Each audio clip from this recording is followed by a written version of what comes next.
Hello everybody and welcome back to another episode of the Points of Articulation. My name's Dave, and if you're new to the channel, welcome. Today I'm looking at the Hot Wheels Star Wars Starships Select New Republic E-Wing Starfighter. This is number 30 in the set and released in 2024. This version of the E-Wing was first seen in Ahsoka, released in 2023. Now, for those like me who are older, who grew up with the expanded universe, they call it Legends now, the E-Wing was a fighter that was to be feared. It was a Predator. It had 3 laser cannons, a little more armor than this particular version, and it just looked badass, like a beefed up X-Wing starfighter. This new version holds a lot of those design elements that I know from the E-Wing that I grew up with. However, they took away the extra armor plate right here and the laser cannon that would extend off, and everything else seems to be the same. We have our 2 laser cannons on the side, or laser sights, ion cannons or engines, the cockpit, and as you can tell, the front here looks a lot like an X-Wing fuselage. However, it's beefier. It has more armor and components, which I really like.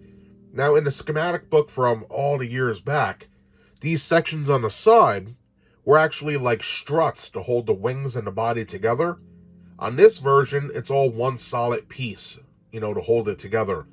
Now, in the new canon, the E-Wing is used for escort and patrol missions. I'm hoping that label sort of disappears, and when Ahsoka Season 2 comes out, I'm really praying that we see these guys in squadrons just blowing TIE fighters out of the sky. Would be awesome.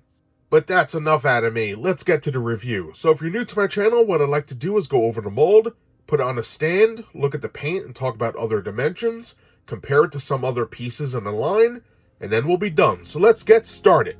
Alright, looking at the mold, just like in all my videos, I will go over all the major sections, and then we'll get a nice close-up look to see those fine details. So I have to say this, just like most new vessels, there isn't a lot of information written about them yet. I have the top-of-the-line book, Star Wars Encyclopedia of Starfighters, which just came out in late 2025. This ship is in there, but it's very, very brief.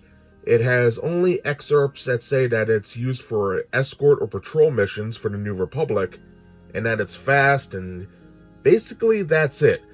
A brief description about what we saw in Ahsoka, and then a brief description on different components on here. So, I wish I could say, oh, well, these are ion cannons, and these are where the missiles come out of, but I don't have that information yet. I could use the old schematics book for the expanded universe, but the ship is a little different, and some of the parts don't really match up. However, I will do my best to help you guys out. So, having said that, we have our nose cone in the front, our canopy and cockpit, astromech port right here. In the back, that's where we have our repulsor lift, the life support, and Class 2 hyperdrive. So that's kind of neat. Coming down to the wing sections, you can see these little rectangles here. Those are actually supports that protrude from the main fuselage to the wing, and that looks pretty cool. Nice. Now the wings are curved a little bit, or angled I should say, and on them we have a couple different components. Laser cannons, engines, and you can see these little tiny things right here, these little cylinders. I don't know what they are, but if I had to guess based on other vessels, they are probably targeting systems for the laser cannons, basically laser sights. And then right here next to the fuselage, you'll see another couple of barrels. I believe those right there are for the ion cannons. Now, hopefully in Ahsoka Season 2, we'll get more information for this, but for right now, that's my best guess. Moving on, the engines themselves are pretty cool. We have intakes in the front with like a little fan, which is nice. And then in the aft, we could see their painted thrusters, which look really cool. Nice. There also looks to be little ramjets in the back as well, and we'll have a closer look at that in just a few. Again, there's no real data on any of this, but it is molded in, which is cool. On the bottom, we have 2 rivets holding it together, peg port for the stand, and of course, copyright crap. Now, this is supposed to have torpedo launchers, but I really don't see them at all. At least not like an X-Wing. If anything, they should be somewhere in this compartment here. But, yeah, until we see it in action, nothing is really set in stone. So that covers all the major portions that I'm aware of. So now, let's get a closer look. Alright, having a closer look at the detailing, we're going to start with the bottom and work our way around. What I love about the E-Wing is that it's very industrial looking and very reminiscent of other original trilogy vessels. So on the bottom we have our rivet, seam line, and some nice molding. Now with the enamel paint, sometimes it sort of rounds off all those details, and you could definitely see there's a little rounding here and there, but it's not too bad. I think they did a decent job. Here we have our mystery barrels on the left and right. And then we have our main body, which we could see some beautiful line work, peg port, another rivet, and of course copyright crap. And nothing is really flat. It may have the angles, but everything's protruding out, which is pretty cool. Nice.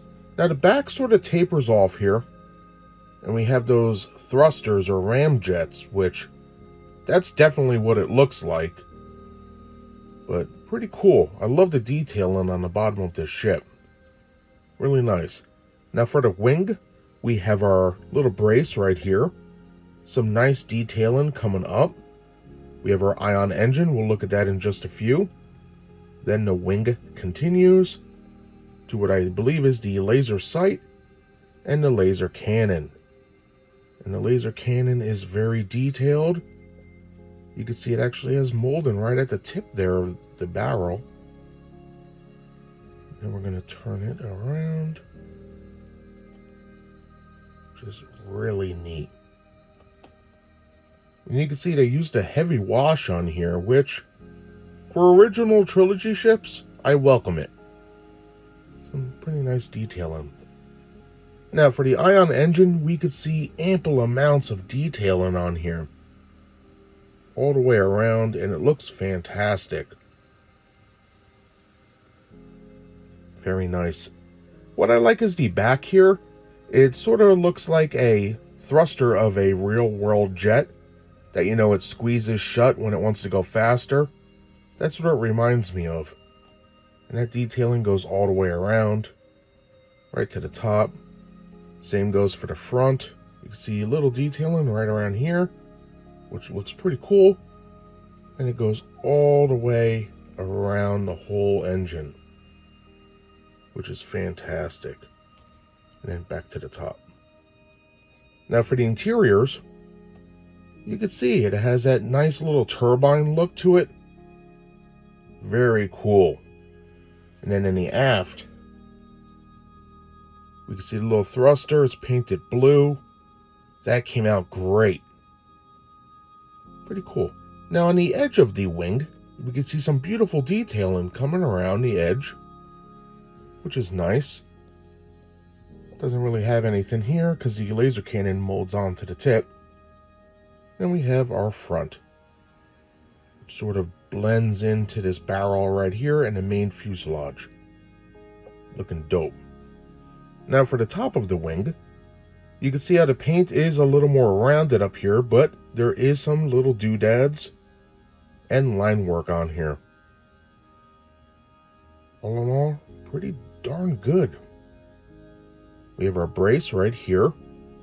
As you can see, it's like a triangular in shape, but it gets the job done.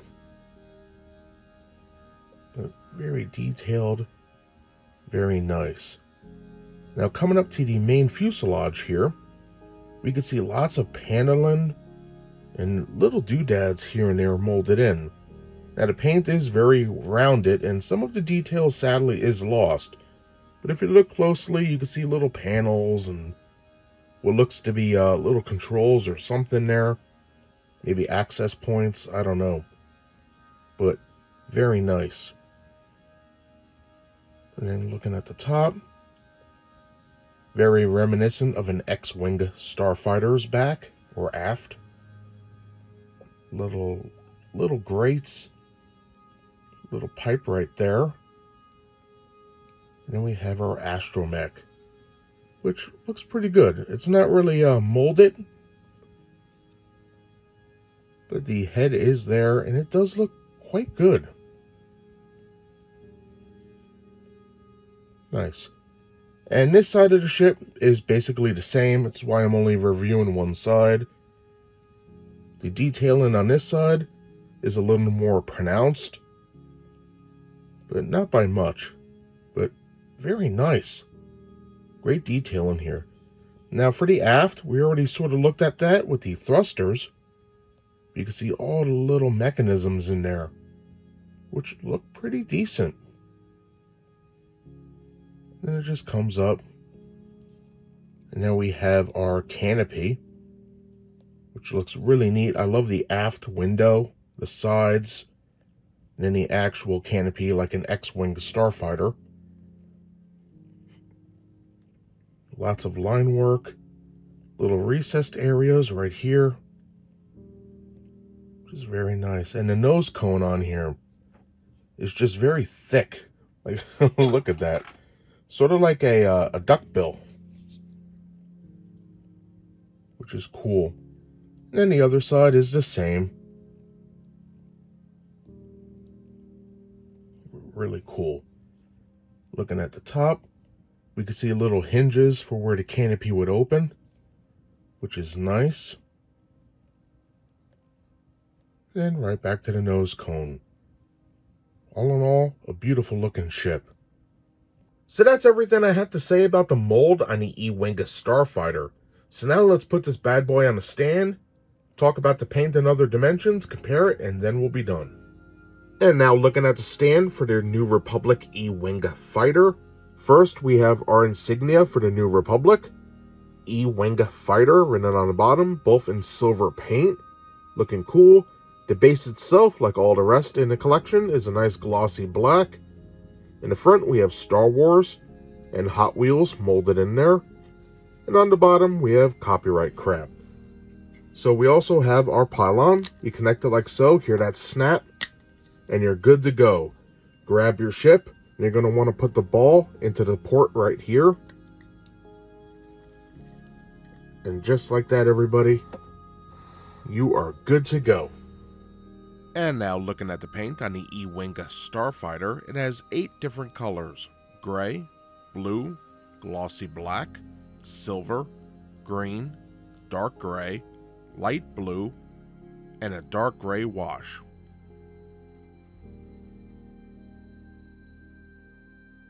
For its size, it's 3.46 inches or 88.10 millimeters in length.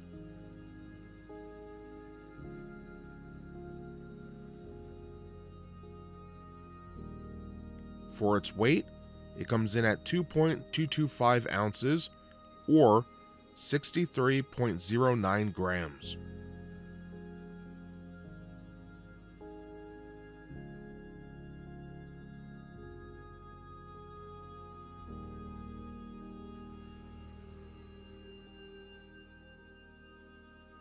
And now for a quick size comparison with the Hot Wheels Star Wars Starship Select Republic E-Wing Starfighter seen in the center.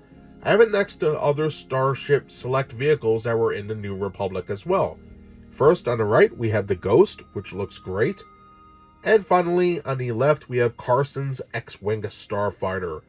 And for an added bonus size comparison, just because I wanted to see the two together on screen, we have the New Republic E-Wing on the right hand side.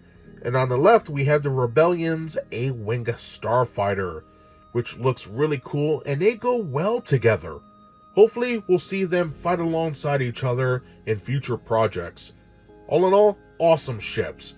If you would like to see reviews of any of the ships I showed today, check the links in the description below. And that does it today for my review of the Hot Wheels Star Wars Starship Select. New Republic E-Wing Fighter. It's number 30 in the set and released in 2024. Now, unlike Ahsoka's shuttle ship, which is very big and I had to shrink it down, the E-Wing is only a one-person fighter. So they were able to get more detail into here with the panel lines, the little modules, the astromech, the engines, everything from the nose cone to the interior of the thrusters. Like the ion engines are actually molded from tip to tip and they look beautiful. They did an excellent job on this. Now, when it comes to the paint, again, we got 8 different colors from gray to blue and then all the way to that nice dark gray wash. Everything is very nicely done, and the wash just makes the ship look used and lived in. And I love that. It makes me think of the original trilogy and all the different ships from the Mandalorian timeline. A lot of them have that lived-in look to them, which I'm a big fan of. It makes it more believable when you're sitting there watching this fantasy world take place. Now, one thing I might have not mentioned is, even though the ship is mostly die-cast and hard plastic, the laser cannons on the side are that harder rubber material, so just keep it away from heat sources or anything, because they might droop over time, but, minor gripe. So, putting all that to the side, that is everything I have to say about the E-Wing Starfighter today. If you guys enjoyed the review, give me a big thumbs up, or leave me a comment. I appreciate it all. And as always, I just want to say, thank you so much for taking time to watch my channel. I know I say it in every video, but I really, really appreciate everything you guys have done for me, and I hope to see you next time. Bye, everybody.